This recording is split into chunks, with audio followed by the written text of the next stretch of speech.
मैं ये समझता हूँ कि यौम पाकिस्तान पे जो आज तकरीब हुई है, ऐसी तकरीबात का मतलब सिर्फ ये होता है कौम को बताना होता है, कौम के अंदर एक जज्बा पैदा करना होता है, कौम के बच्चों को ये बताना होता है, दूसरा दुश्मन को भी बताना होता है। और वैसे हमारा अब दुश्मन जो है वो तो इंडिया है, लेकिन हालात वाक़यात तो ये बता रहे हैं कि अब उससे भी दोस्तियाँ हो रही हैं और मामलात आगे बढ़ रहे हैं। सुना है कि क्रिकेट का भी माहौल जो है शुरू होने वाला है और बाकी चीज़ें भी कोई आगे चल रही हैं। लेकिन फिर भी जो हमारे दुश्मन हैं उनको एक पैगाम देना बहुत ज़रूरी होता है, उनको ये बताना होता है कि हम क्या हैं,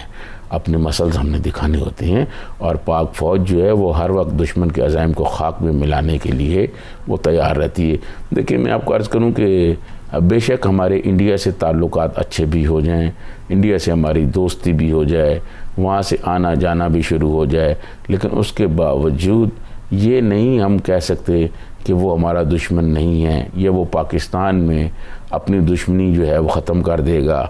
पहले मियाँ नवाज शरीफ के ज़माने में मोदी आपको पता है यहाँ आए, फिर दूसरे उनके बहुत सारे लोग भी यहाँ आए, जंदाल का जिक्र भी होता रहा, वो आए, मामला वाजपेयी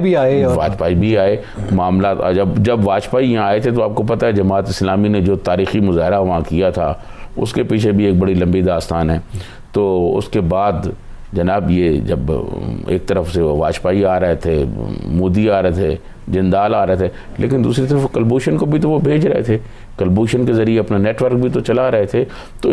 ये सारी बात सुनाने का कहने का मकसद ये है कि दुश्मन से हमें बाखबर रहना है और पाक फ़ौज जो है इस तरह के मुजाहरे करके और आवाम में भी एक जज्बा पैदा होता है और आवाम को पता चलता है कि हमारी पाक फ़ौज, हमारी बहादुर फ़ौज, हमारी दिफाई सलाहियतें, फ़ौज जो है वो तैयार है और हमारे अंदर जो एक दिफाई सलाहियतें वो मौजूद हैं कि हम दुश्मन का मुकाबला कर सकते हैं। और जब से हमने एटमी धमाके किए उसके बाद तो हमारे दुश्मन को भी पता है कि अगर उसने कोई ऐसी हरकत की तो फिर उसको ऐसा जवाब दिया जाएगा, फिर तारीख़ में उनका जिक्र नहीं होगा कि उनकी भी कोई कौम थी। तो इसलिए मैं समझता हूँ कि हमारे दुश्मन को हर चीज़ का पता है और ये जो इस किस्म की तकरीबात हैं मुख्तलिफ़ मौक़े पर होनी चाहिए और कौम को इससे हौसला मिलता है। अच्छा, ये बड़ी अच्छी आपने बात की कि इस तरह की तकरीबात से कौम को हौसला मिलता है। हमने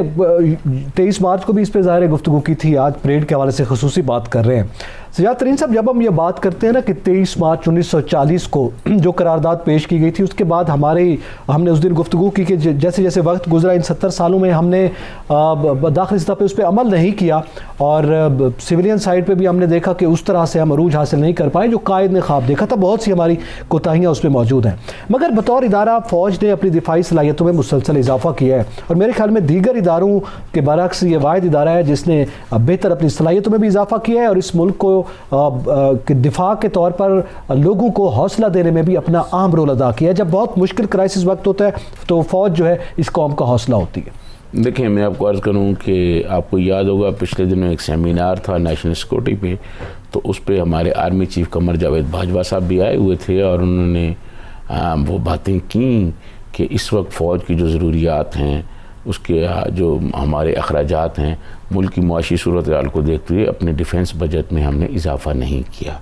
लेकिन पाक फ़ौज जो है वो एक तरफ से सरहदों पर हमारी मुहाफ़िज़ है, सरहदों पे मौजूद है, लेकिन हमारे मुल्क के अंदर कोई आपको पता हो वबा आ जाए, कोरोना आ जाए, सैलाब आ जाए, कोई और मसला मसाइल आ जाए, दहशतगर्दी के मसले आ जाएँ, कोई और वबाई अमराज, कोई और चीज़ें आ जाएँ, तो उसके मुकाबला करने के लिए पाक फ़ौज साथ खड़ी होती है। कोई शहर के अंदर वाक़यात हो जाएँ, कोई दहशतगर्दी के वाक़यात हो जाएँ, कोई और इस किस्म के वाक़यात हो जाएँ, तो पाक फ़ौज हमेशा खड़ी रहती है, साथ खड़ी रहती है।